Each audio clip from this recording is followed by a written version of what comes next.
شروع اللہ کا نام لے کر جو بڑا مہربان نہایت رحم والا ہے۔ جو شخص خدا کا اور اس کے فرشتوں کا اور اس کے پیغمبروں کا اور جبرائیل اور میکائیل کا دشمن ہو تو ایسے کافروں کا خدا دشمن ہے۔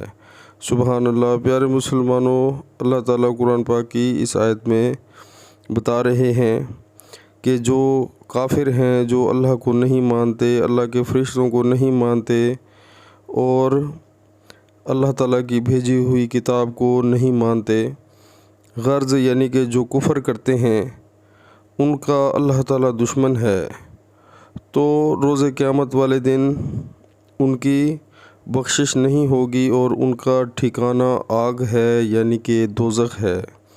تو پیارے مسلمانوں، ہمیں اللہ کا شکر ادا کرنا چاہیے کہ اللہ تعالیٰ نے ہمیں مسلمان بنایا ہے، مسلمان گھر میں پیدا کیا ہے اور خاص طور پر حضور پاک صلی اللہ علیہ وآلہ وسلم کی امت میں پیدا کیا ہے۔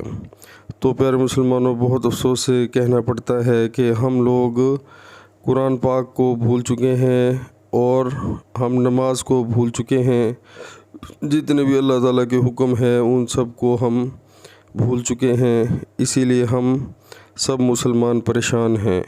تو پیارے مسلمانوں، جیسے ہی اذان کا ٹائم ہو، دنیا کے سارے کام چھوڑ کر نماز پڑھیں اور قرآن پاک کو روز ترجمے کے ساتھ پڑھیں تاکہ ہمیں پتہ لگے کہ اللہ تعالیٰ کے قرآن پاک میں کیا کیا حکم ہیں جن کے مطابق ہمیں زندگی گزارنی چاہیے۔